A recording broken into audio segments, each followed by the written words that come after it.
Varicose veins కి సరైన చికిత్స కోసం సంప్రదించండి ఎవిస్ హాస్పిటల్. నమస్తే గురుగారు. శ్రీమాత్రే నమః. శ్రీమాత్రే నమః. గురుగారు, ఈ మాఘ మాసంలో వచ్చే సామల నవరాత్రులకి చాలా ప్రాముఖ్యత ఉంది. 9 రోజుల పాటు జరిగే ఈ నవరాత్రులు మనం ఎలా చేసుకోవాలి, ఎలా చేసుకుంటే కంప్లీట్ ఫలితం మనం అనుభవించవచ్చు అంటారు? తప్పకుండా మనకి రకరకాల నవరాత్రులు ఉన్నాయి. శివారాధన, విష్ణు ఆరాధన, శివరాత్రి అని, లలిత అమ్మవారికి సంబంధించిన నవరాత్రులు అని, దేవి నవరాత్రులు ఉంటాయి కదా. ఎందుకు ఇన్ని నవరాత్రులు అనేది ఫస్ట్ క్లారిటీ తెలుసుకోవాలి. 9 రాత్రులు ఎందుకు? మనకి శ్యామల అమ్మవారు నుంచి ఒక ఎనర్జీని మనం పొందుతాం. ఇప్పుడు మనం చూడండి, ఫుడ్స్ లో కూడా రకరకాల ఫుడ్స్, మన బాడీ ఒకే రకమైన వైటమిన్ తో మన బాడీ సర్వే అవ్వట్లే. Lot of vitamins. ఎందుకంటే ఇట్లా ఉంది, ఒకటే ఉండొచ్చు కదా. అట్స్ ఇంపాసిబుల్. అది మైక్రోన్యూట్రియన్స్ ఎన్నో బాడీకి అవసరం, ఎన్నో ఉంటాయి. అంటే అన్ని ఎనర్జీస్ మన బాడీకి కావాలి, అన్ని దేవతా స్వరూపాలు మనకు కావాలి. ఓకే, సో ఎందుకు ఇంతమంది దేవి దేవతలు అంటే బికాస్ ఆఫ్ అన్ని డిఫరెంట్ టైప్స్ ఆఫ్ ఎనర్జీస్ మనకు కావాలి. శ్యామల అమ్మవారిని గనక ఆరాధిస్తే వచ్చే ఎనర్జీ ఏమిటి అంటే, first of all me life లో చూడండి, మీరు ఏదైనా మీ లైఫ్ లో ఒక మంచి స్టేజ్ కి వెళ్ళాలంటే మీకు కావాల్సిన first is decision making. Okay, ఏది పట్టుకోవాలి, ఏది వదిలేయాలి తెలియగలగాలి. చిన్న చిన్న విషయాలను పట్టించుకోకు అంటుంటారు. నువ్వు పట్టించుకోక, నువ్వు ఫస్ట్ నువ్వు శ్రద్ధ పెట్టి అంటుంటారు. అంటే ఏంటి, నువ్వు దేన్ని పట్టించుకోకుండా ఉంటే నువ్వు బాగుపడతావు, ఏది నువ్వు పట్టించుకుంటే బాగుంటావు. పవన్ కళ్యాణ్ ఒక మూవీలో ఉంటుంది చూడండి, అత్తారింటికి దారేదిలో, ఎక్కడ నెగ్గాలో ఎక్కడ తగ్గాలో తెలుసురా అంటే ఎంఎస్ చెప్తాడు. అంటే ఏమిటి, మనకి ఎక్కడ ఏం చేయాలనేది ఒక క్లారిటీ, ఒక ప్లానింగ్ ఇచ్చేది శ్యామల అమ్మవారు. ఇది నేను చెప్తున్న అంశం కాదు, లలిత అమ్మవారే శ్యామల అమ్మవారు ఈజ్ ప్లానింగ్ కి కరెక్ట్ అని ఆవిడ అంగుళం కింద తీసి అమ్మవారికి ఇచ్చి బండాసురుడితో చేసేటువంటి యుద్ధంలో ఆవిడే మొత్తం ప్లానింగ్. అసలు యుద్ధం ఎలా చేయాలి, ఎటువంటి మంత్రిని దేవత అంటారు, మంత్రి అంటే ప్లానింగ్ అనమాట. సో అది మనం గనక అమ్మవారిని ఆరాధిస్తే మనకు ఫస్ట్ ఇచ్చేది ఏంటంటే, అమ్మవారు నీకు ఒక మాయను తొలగించేసి నీ జ్ఞానాన్ని వికసింపజేసేలా చేస్తుంది. అంటే నువ్వు ఏం చేయాలి, ఒక కోర్స్ చేద్దాం అనుకోండి, అసలు ఏ కోర్స్ చేయాలి, నా టాలెంట్ ఏంటి, నేను దేంట్లో అయితే నేను స్టెబిలిటీగా ఉండగలను, ఒక క్లారిటీ మీకు ఇస్తుంది. ఒక బిజినెస్ చేయాలి, లేకపోతే ఒక వ్యక్తితో మీకు పని అవ్వాలి, కానీ ఎట్లా మాట్లాడాలో మీకు ప్లానింగ్ కుదరట్లే. శ్యామల అమ్మవారు 100% మీకు ఆ జ్ఞానాన్ని ఇస్తుంది. ఇవి ఎందుకంటే దీనికి ఏమిటండి, దీనికి రుజువు ఏమిటి అని అడగొచ్చు. మహాకవి కాళిదాసు పేరు వినే ఉంటారు కదా మీరు. ఆయన కాళిదాసు అవ్వక ముందు ఆయన స్టేటస్ ఏమిటంటే ఒక గొర్రెల కాపరి. జస్ట్ గొర్రెలు కాచుకునేవాడానికి చదువు రాదు, ఏమి లేదు, తల్లిదండ్రులు లేరు. ఒక రాజు ఏంటంటే పండితులు అంటే చాలా ఇష్టం ఆయనకి. వాళ్ళ కూతురు కూడా మంచి విద్యావంతురాలు, రాజు కూడా మంచి విద్యావంతుడు. ఆయన ఏం చేస్తాడంటే, ఆయన కూతురికి మంచి పండితుడితో వివాహం చేయాలని వాళ్ళ ఏదైతే ఆస్థానంలో ఉండే ఒక పండితుడికి చెప్తాడు, మా కూతురికి ఒక మంచి పండితుడిని తీసుకురా అని. కానీ ఎవరికైతే చెప్పాడో ఆయనకి వీళ్ళ కూతురు మీద కొంచెం వివాహం చేసుకోవాలని ఉంటుంది. ఆయనకి ఒక ఈర్ష్య, కోపం వస్తుందంటే, నేను కనబడలేదా ఆయన కంటికి, ఇంకోళ్ళు తీసుకురమ్మంటున్నాడు ఏంటని ఆ కోపంతో ఏం చేస్తాడంటే, ఆయన ఒక అస్సలు తెలివితేటలు లేని వ్యక్తిని తీసుకొచ్చి పెళ్లి చేయాలని డిసైడ్ అయ్యి తిరుగుతా ఉంటే తను కూర్చున్న కొమ్మ మీద కూర్చొని కొమ్మను కొట్టుకుంటా ఉంటాడు ఈ కాళిదాస్. అంటే అప్పటికి అజ్ఞానంలో ఉన్నాడు. వీడంత వెర్రిబాగులో ఇంకోటి ఉండడు అని అర్థం చేసుకుని దింపి, నీకు పెళ్లి చేస్తాను, కాకపోతే నువ్వు ఓ పని చేయాలి, అక్కడికి వెళ్ళాక నువ్వేం మాట్లాడకు, మౌనంగా ఉండు. ఏమనంటే నేను సమాధానం చెప్తాను, మహాజ్ఞాని అందుకే మౌనంలో ఉంటారని మీరు అనేదో సిగ్నల్స్ ఇస్తుంది, దానికి నేను సమాధానం చెప్తాను, తీసుకెళ్తాడు. మహారాజు సరే ఈయన తీసుకొచ్చాడు, నమ్మకంతో పెళ్లి చేస్తాడు. ఫస్ట్ నైట్ రోజు ఆ రాణి ఏదైనా మాట్లాడదాం అని అడిగినప్పుడు మాటలు లేవేనిలో పడుకుంటా అంటాడు ఆయన. అప్పుడు డౌట్ వస్తుంది మహారాణికి, ఏంటి ఇట్లా మాట్లాడుతున్నాడు ఏంటంటే, నువ్వెవరు ఏంటి అంటే మొత్తం చెప్తాడు, నాకు తల్లిదండ్రులు లేరేం లేదు, నేనేం చదువుకోలేదు, నాకు అసలు ఏమీ రాదు అప్పుడు ఇదేంటి అమ్మవారు నాకేమో నా భక్తుడు నీకు భర్తగా రాబోతున్నాడు అని చెప్పింది, అమ్మవారు ఎప్పుడు సత్యం మాట్లాడుతుంది, అబద్ధం ఆడదు కదా, నాకెందుకు కల్లో కనబడాలని చెప్పింది, వచ్చిన హస్బెండ్ భర్త చూస్తే ఇట్లాంటి వ్యక్తి వచ్చాడు ఏంటని ఒకసారి అమ్మవారిని తలుచుకొని నువ్వు వెళ్ళి అమ్మవారి ఆలయంలో వెళ్ళి అమ్మవారి కోసం నువ్వు చేస్తే అమ్మవారు వస్తుంది, నీకు మార్పు వస్తుందని పంపిస్తుంది. సో ఈయన వెళ్తాడు. వెళ్ళినప్పుడు ఒక గుడి దగ్గరికి వెళ్తుంటే పూజారి బయటకు వస్తుంటాడు. ఎక్కడికి వెళ్తున్నావు అంటే నేను అమ్మవారిని కలవాలంటే ఇప్పుడు ఉండదు, అమ్మవారు రాత్రిపూట బయట సంచారం చేస్తుంటది కాళికాదేవి, సో నువ్వు లోపలికి వెళ్ళినా ఉండదు అంటే అయితే పర్లేదు అని లోపలికి వెళ్ళి తలుపులు వేసేసుకుని కూర్చుంటాడు. కూర్చొని అమ్మ వస్తే తలుపు తీయమంటే నేను విద్య ఇస్తానంటే నేను తలుపు తీస్తా అంటాడు. విద్య కావాలి నాకు అని పొద్దున్న తెల్లవారుతుంది, అమ్మవారు వస్తుంది. అమ్మవారికి తెలుసు, ఆ మాత్రం తెలియదు ఆ లోపల ఎవడున్నాడు బయట ఎవడున్నాడు, తలుపు తీ ఎవడరా లోపల ఉన్నది అంటే నువ్వు నాకు విద్య ఇస్తే తలుపు తీస్తా అంటాడు.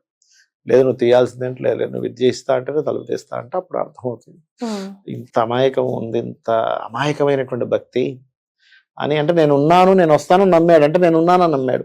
సో నేను ఉన్నానని నమ్మిన భక్తుడిని ఎట్లా కాపాడుకోవాలి అని ఏం చేస్తుంది, అమ్మవారు ప్రత్యక్షమై లోపలికి వచ్చి తలుపు తీస్తాడు. లోపలికి వచ్చి నాన్న నీకు 7 జన్మల అజ్ఞానం ఉంది, ఇంకా మీకు 7 జన్మాస్ అజ్ఞానం ఉంది, ఈ అజ్ఞానం పోతే గానీ నీకు జ్ఞానం రాదు, నీకు విద్య రాదు.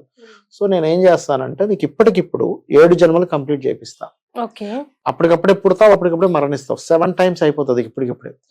అయిపోయిన తర్వాత నీకు జ్ఞానం ఇస్తానని కాళికా రూపంలో జన్మలు కంప్లీట్ చేసేస్తుంది.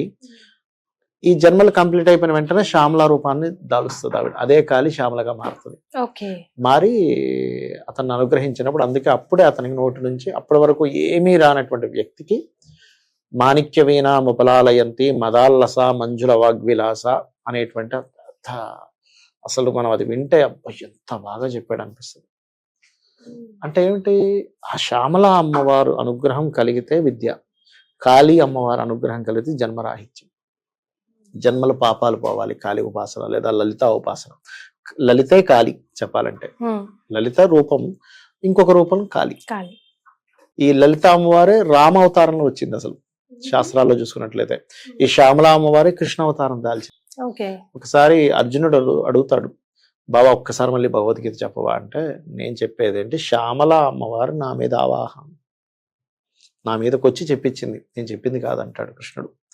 అంటే ఏమిటంటే ఇక్కడ మనం ఇన్ని రూపాలు మనకెందుకు, ఏ దేవతను ఆశ్రయిస్తే ఏ ఎనర్జీ వస్తుంది. ఇప్పుడు న్యూట్రిషన్స్ ఉంటారు, ఈ ఫుడ్ తినండి, ఈ యాపిల్ తినండి దీనిలో మీకు ఇది వస్తుంది, ఈ ఆరెంజ్ తినండి, ఈ క్యారెట్స్ తినండి, ఈ బీట్రూట్స్ తినండి అని చెప్తూ ఉంటారు, ఈ పీచ్ పదార్థాలు తినండి. ఎందుకంటే ఒకటే ఫుడ్ సరిపోద్దిగా, ఎందుకు ఒక ఫుడ్ సరిపోవట్లేదు బాడీకి, ఇన్ని రకాలు ఎందుకు తీసుకుంటున్నాం, డెఫిషియన్సీ అని ఎందుకు అంటున్నాం అంటే మనకి ఒక్కొక్క దేవత నుంచి ఒక్కొక్క ఎనర్జీ వస్తుంది. ఆ ఎనర్జీస్ ని ఏ రూపాల్లో మనకి ఈ నవరాత్రులు కానివ్వండి, ఏ మాసాలు అంటే మన హిందూ తత్వం, మన సనాతన ధర్మము, మన శాస్త్రాలు ఎలాంటివంటే నువ్వు ఒక న్యూట్రిషన్ ఒక పర్ఫెక్ట్ గా నీలో ఏం డెఫిషియన్సీ ఉంది అని తెలుసుకొని నువ్వు ఎలా అయితే ఫుడ్ రూపంలోనో ఎక్సర్సైజ్ రూపంలో ఎట్లా తీసుకుంటున్నావో నీకున్నటువంటి పూర్వజన్మ కర్మలు కావచ్చు, నువ్వు ఇప్పుడు ఉన్నటువంటి దాంట్లో కూడా సెట్ అవ్వడానికి నువ్వు ఏ దేవతా ఉపాసాన్ని ఏ కాలంలో నువ్వు చేయాలి అనేది చెప్పేది. అందుకే ఇన్ని మనకు ఉన్నాయి. నిజంగా గురువు గారు డెప్త్ చూసుకుంటే అసలు నోరు మళ్ళీ ఇవ్వకూడదు. మరి అందరికి వీలయ్యే విధంగా ఈ 9 రోజుల నవరాత్రుల విధి విధానాన్ని తెలియజేస్తారా? తప్పకుండా అమ్మ. ఒకటే అమ్మ సింపుల్ గా చెప్తాను చూడండి, మీరు ఒకటే గుర్తుపెట్టుకోండి. మనము ఒక సందేహం కొద్ది అడుగుతుంటారు, కొబ్బరికాయ పిచ్చి తీయాలా వద్దా, కొబ్బరికాయ బొట్టు పెట్టాలా వద్దా, ఎన్ని దీపాలు వెలిగించాలి, ఎన్ని ఒత్తులు వెలిగించాలి, ఆచమనం చేసే పాత్ర కుడి వైపు పెట్టుకోవాలా ఎడం వైపు పెట్టుకోవాలా, లేకపోతే నేను ఇటు చూస్తుండాలా ఇటు చూస్తుండాలా, ఉత్తరం తిరిగితే మంచిదా, అంటే ఇవన్నీ శాస్త్రబద్ధంగా లేవని నేను, కానీ వీటన్నిటికంటే ముఖ్యం ఏంటి, వాట్ ఈస్ ద ఫైనల్ అంటే మీరు కూర్చున్నప్పుడు మీకు ఫస్ట్ భక్తి భావన ఈజ్ మోస్ట్ ఇంపార్టెంట్. అంటే నేను కూర్చున్నది ఎక్కడ కూర్చున్నాను, శరణాగతి is also most important. But భక్తి భావన శరణాగతి. భక్తి అంటే ఏమిటంటే మీరు అక్కడ కూర్చున్నప్పుడు మీరు ఒక పువ్వు వేసేటప్పుడు ఎట్లా వేస్తున్నాం, ఇప్పుడు మీరు ఉన్నారు అన్నప్పుడు మీకు ఏదైనా టీ కానీ కాఫీ కానీ ఒక ప్లేట్ కానీ పెట్టేటప్పుడు జాగ్రత్త పెట్టడం వేరు, అక్కడ ఏ మనిషి లేరన్నప్పుడు ప్లేట్ పెట్టడం వేరు. అంతే కదా. మనము కొన్ని హోటల్స్ లో చూడండి, సప్లై చేసే వాళ్ళు కొంతమంది కొన్ని స్పెషల్ గా కొన్ని దాని గురించి తీసుకుంటారు, ట్రైనింగ్ తీసుకుంటారు. చాలా పెద్ద వాళ్ళు ఎందుకు పెద్ద హోటల్స్ కి వెళ్తారంటే వడ్డించే విధానం ఇస్ డిఫరెంట్. ఏదో ఇట్లా పడేసి కొన్ని హోటల్స్ చాయ్ అని ఇట్లా పడేసి వెళ్ళిపోతా ఉంటాడు. 100% పిండి కొద్ది రొట్టె అన్నట్టుగా మనకేంటంటే అసలు నీకు అక్కడ దేవత ఉంది. నువ్వు ఫస్ట్ శుక్లాంబరధనం విష్ణు అనగానే గణపతి భగవంతుడు ఏంటంటే నువ్వు పిలిచావు, నేను ఆయన ధర్మం అది. వచ్చినప్పుడు నువ్వు ట్రీట్ ఎట్లా చేస్తున్నావు ఈజ్ మోస్ట్ ఇంపార్టెంట్. ఎట్లా ఎంత శ్రద్ధగా గంధం తీసి ఎంత శ్రద్ధగా పుష్పాన్ని తీసి గంధాం అంటే గంధం సమర్పయామి అన్నప్పుడు అక్కడ దేవత ఉంది, గంధం సమర్పించాను. అది ఈజ్ మోస్ట్ ఇంపార్టెంట్. ఎన్ని దీపాలు పెడుతున్నావు ఈజ్ సెకండరీ. నేను అది తప్పుగా పట్టట్లేదు నేను, బట్ చాలా ముఖ్యం. అండ్ భావన ఈజ్ మోస్ట్ ముఖ్యం. భావన అంటే ఇక్కడ ఏంటంటే మీరు మీ బాడీని, మీ దీన్ని అక్కడ ఎవరున్నారనే భావంతో చేస్తున్నారు. ఇప్పుడు చిన్న పిల్లవాడు ఉన్నాడమ్మా, మీకు బాబు ఉన్నాడు అనుకుందాం. మీ బాబుని మీరు దగ్గర తీసుకున్నప్పుడు ఒక భావంతో దగ్గర తీసుకుంటారు. మీ అబ్బాయి అనేటువంటి ఒక భావన ఉంది, మీకు ఆ రిలేషన్ ఉంది. అలాగే మీ హస్బెండ్ ఉన్నారు, లేకపోతే మీ తల్లి, లేకపోతే మీ తండ్రి గారు, లేకపోతే మీ ఫ్రెండ్, ఒక రిలేషన్ ఉంటుంది చూసారు. లేకపోతే మీరు ఒక జాబ్ చేస్తున్నారు, లేకపోతే ఒక బిజినెస్ చేస్తున్నారు, ఒక కస్టమర్తో, ఒక బాస్తో. What is that relation? అట్లాగే భగవంతుడి దగ్గరికి వచ్చాం, భగవంతుడు అక్కడ ఉన్నాడు, భగవంతుడికి నేను పూజ చేస్తున్నాను, భగవంతుడు అంటే అసలు ఎవరు, ఇదంతా నడిపిస్తుంది ఆయనే కదా అనేటువంటి ఒక స్పృహతో, ఒక దీంతో మీరు చేయాలి.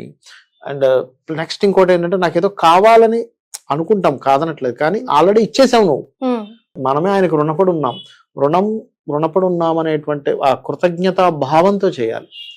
మరి ఇక్కడ అనిపిస్తుంది ఏమండి, మరి నాకు కావాలి కదా, నాకు ఇది రావాలని ఉంది కదా అంటే ఒకటే చెప్తాను, నువ్వు నా ఎందుండి నడిపిస్తున్నావు, నువ్వు ఉన్నావు అనే నమ్మకంతోనే నేను ఈ పనులు చేసుకుంటున్నాను అనుకుంటే చాలు, ఆటోమేటిక్ గా సెట్ అయిపోతుంది. ఓకే, అది ఎంత పెద్ద కోరికైనా.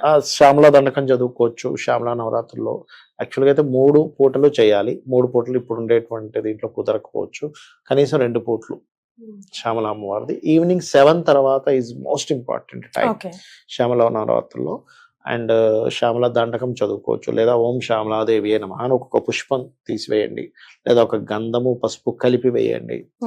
మీకు ఒకటేంటంటే అక్కడ కూర్చున్నంతసేపు మీ కాన్సన్ట్రేషన్ ఇంకా వేరే దగ్గరికి వెళ్ళకూడదు. వెళ్ళింది అంటే దేవతకి వెరీ క్లియర్ గా తెలిసిపోద్ది. ఆహా ఓకే, నవ్వుకుంటుంది అంతే. ఆహా ఓకే, వీడు ఏదో ఇక్కడ కూర్చొని చేస్తున్నాడు, కానీ వీడి ఆలోచన అంతా ఎక్కడో ఉంది, ఎక్కడో వాడు ఏం చేస్తున్నాడు, వీడు ఏం చేస్తున్నాడు అని దగ్గర ఉంది. సో కనెక్ట్ అవ్వదు ప్రకృతి యొక్క సిస్టమ్. సో విధి విధానాల సంగతి పక్కన పెడితే భావన ఇస్ వెరీ ఇంపార్టెంట్. భావన మీరు ఇందాక అన్నట్టుగా శరణాగతి ఈజ్ మోస్ట్ ఇంపార్టెంట్. శరణాగతికి కూడా చాలా మంది మీనింగ్ ఏమనుకుంటారంటే ఏది చేసినా భగవంతుడే అనుకుంటారు. అది కాదు శరణాగతి అంటే. నీకు పాపము పుణ్యం ఇవేమీ తెలియదు, నువ్వు తప్ప అన్యం లేదు నాకు, దట్ ఈస్ శరణాగతి. నువ్వు తప్పితే నాకు ఇంకేం తెలియదు, నేను అది చేస్తున్నా ఇది చేస్తున్నా అవన్నీ కాదు, నువ్వు తప్పితే నాకు ఇంకేం తెలియదు, దట్ ఈస్ శరణాగతి. చాలా సంతోషం గురుగారు, ధన్యవాదాలు. శ్రీమాత్రే నమః. శ్రీమాత్రే నమః.